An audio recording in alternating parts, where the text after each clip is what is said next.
సంకల్పయాత్ర. ఇది రాజకీయ యాత్ర కాదు, దైవ సంకల్పం. దేవుడు మొక్కుకున్న మొక్కు, దేవుడు నాకు ఇచ్చిన నా కోరికను తీర్చినందుకు ఆయన మొక్కును రుణం తీర్చుకోవటమే. దయచేసి ఇది రాజకీయ యాత్ర కాదు, ఏ రాజకీయ పార్టీలకు సంబంధం లేదు. ఇది నేను అభిమానంతో ఎంకన్న కొండకు ఇక్కడి నుంచి నడిచి వెళ్తున్నా. ముఖ్యంగా నాకు జన్మనిచ్చిన నా తల్లిదండ్రులకు, నాకు బతుకునిచ్చిన నా షాద్నగర్ గడ్డకు, 4.5 దశాబ్దాల కిందట ఈ ఊర్లో అడుగుపెట్టాం.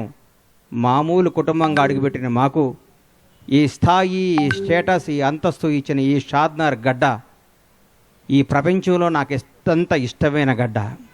అలాగే నా జీవితానికి అర్థం చెప్పి నేనున్నాను అని నన్ను ముందుకు నడిపించిన నా దైవ సమానులు పవన్ కళ్యాణ్ గారికి ఈ సందర్భంగా ఇంకొకసారి హృదయపూర్వక కృతజ్ఞతలు తెలియజేసుకుంటూ నా అడుగు ముందుకేస్తున్నాను. ఇది విచిత్రమో దైవ నిర్ణయమో నాకు తెలీదు. నేను హైదరాబాద్ మెగాస్టార్ చిరంజీవి గారిని చూద్దామని పోయా. ఫస్ట్ ఆయన హీరోగా నటించిన సినిమా నా థియేటర్లో ఆడుతుంది. ఈరోజు ఇక్కడ సంకల్పయాత్ర మొదలు పెడుతున్నా. ఎందుకంటే నాకు అదృష్టం ఏముంది, ఇది సంకల్పం.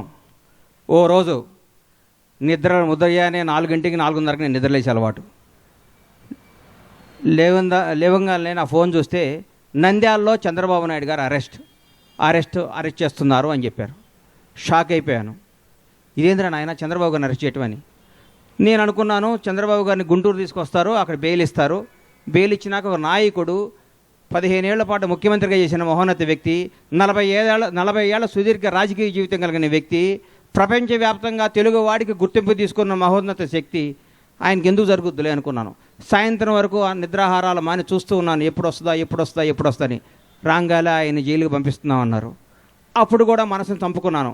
రాజమండ్రి జైల్లోకి వెళ్ళే లోపు డెఫినెట్గా సార్కి బెయిల్ వస్తుంది, ఏం కాదు ఇది కూడా ఆయనకి కూడా తెలుగు ప్రజలకు తెలుస్తుందిలే, ఇది నిజమేంటో అబద్ధమేంటో అనుకుంటూ ఉండగానే లోపలికి వెళ్ళారు. 1వ రోజు, 2వ రోజు, 3వ రోజు, 4వ రోజు అలా రోజులు గడుస్తున్నాయి. సార్ బయటికి రావట్లేదు. లోపల ఏం చేస్తున్నారని చిన్న టెన్షన్, చిన్న భయం స్టార్ట్ అయింది. ప్రతిరోజు ప్రతి క్షణం ఈయన ఎప్పుడు బయటకు వస్తారా అంటూ ఉండేవాళ్ళు.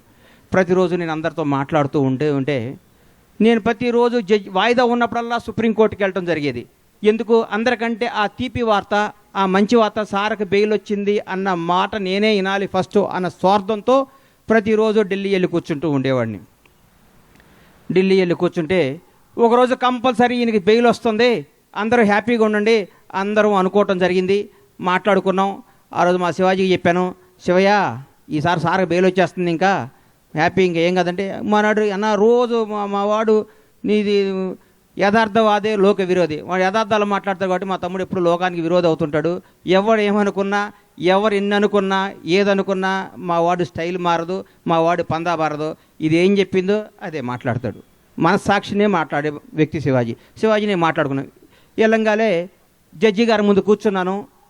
సార్ది వచ్చింది, బెయిల్ వస్తుంది, 1 గంటలో సార్ బెయిల్కి వచ్చేస్తుంది, హైదరాబాద్ వెళ్ళిపోతే ఆనందం చూస్తే ఆ గౌరవ న్యాయస్థానంలో ఆ జడ్జి గారు ఒకటే మాట అన్నారు, ఇది నాట్ బిఫోర్ మీ అని ఫైల్ పక్కన పడేశారు. గుండె జారిపోయింది. అప్పటికే దాదాపు 43 రోజులు 42 రోజులు అయిపోయింది. ఇంకెప్పుడు బెయిల్ వస్తుందని చిన్న భయం స్టార్ట్ అయింది.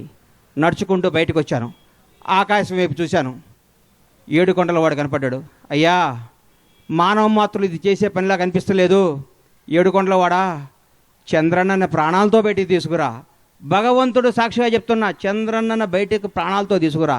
ఆయనకు పదవి రావాలనో అధికారం రావాలి, ఇవన్నీ నేను మొక్కోలా. ప్రాణాలతో ఆయన బయటకు వస్తే నా గడప నుంచి నీ గడప దాకా నడిచొచ్చి నీ మొక్కు తీర్చుకుంటానయ్యా, నువ్వే చంద్రబాబు గారిని కాపాడాలని మొక్కోవటం జరిగింది. ఆ రోజు మామూలుగా వచ్చాను. తర్వాత ఉద్యతం కేబీఆర్ పార్క్ దగ్గర ఓ రోజు వచ్చి అందరు మీడియా వాళ్ళు, సార్ ఏం చెప్తారని మీడియా మొత్తులు అందరూ నన్ను అడిగారు. కేబీఆర్ పార్కుల్లోనో, ఔటర్ రింగ్ రోడ్లోనో, ఆస్ట్రేలియాలోనో, జపాన్లోనో, జర్మనీలోనో చంద్రబాబు జయంటే కాదయ్యా, మీ ఊరు వెళ్ళండి, మీ స్వస్థలాలకు వెళ్ళండి, మీ ఊరు బొడ్రాయి దగ్గర కూర్చోండి, చంద్రన్న గురించి మాట్లాడండి. కరోనా వస్తే 2 సంవత్సరాలు ఇంట్లో కూర్చోలేదా? నెల రోజుల పాటు మనకి బతుకునిచ్చిన చంద్రబాబు నాయుడు గారి కోసం మనం నెల రోజులు కష్టపడలేమని ఉద్యమాన్ని తెలరేపితే సోదరి మండలు ఆ రోజు ఐటీ పీపుల్స్ అందరూ మన తేజస్విని కానీ ఆ టీం అందరూ కానీ మా శివాజీ కానీ మేమందరం ఒక టీంగా వచ్చి గచ్చిబౌలిలో ఆ రోజు అద్భుతమైన జరిగి భగవంతుడి దయ వల్ల ఏడుకొండల వాని ఆశీస్సుల వల్ల దైవ సంకల్పంతో 52వ రోజు మహానేత తెలుగు జాతి గర్వించదగ్గ తెలుగు బిడ్డ నారా చంద్రబాబు నాయుడు గారు బయటకు వస్తుంటే నాలో టెన్షన్, ఏ విధంలో ఉన్నారో లోపల ఎట్లున్నారో 52 రోజుల పాటు ఎలా కుంగిపోయి ఉన్నారని బయటకు వస్తుంటే జూలు పడిచిన సింహంలాగా, తెలుగువాడి గర్వంలాగా, తెలుగువాడు తేజస్సులాగా నేనున్నా, ఈ జైళ్ళు ఈ వ్యక్తులు ఈ కుతంత్రాలను నేను చేయలేవు, తెలుగు ప్రజల కోసం నేనున్నాని అని అడిగేస్తుంటే ఆ ఉత్సాహంతో ఉర్రెత్తింది. ఆ రోజు నుంచి చంద్రన్న నీలాంటి వాడు తెలుగు జాతికి కావాలి కదా మొక్కొని ఆ మొక్కు తీరటానికి అడిగేస్తున్నాను.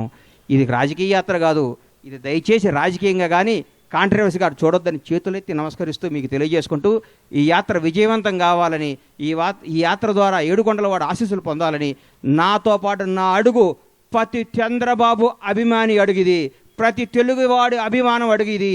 ఈ అడుగు నాది కాదు, ఈ కోట్ల మంది తెలుగు ప్రజలు అడిగిది. జై చంద్రబాబు. ఈ అవకాశం ఇచ్చిన ఏడుకొండల స్వామికి, నాకు సహకరించిన నా షాద్నగర్ ప్రజలందరికీ హృదయపూర్వక ధన్యవాదాలు తెలియజేసుకుంటూ మీ సహాయ సహకారాలు, మీ అభిమానం, మీ ఆశీస్సులు ఉండాలని కోరుకుంటూ సెలవు తీసుకుంటున్నాను. Thank you.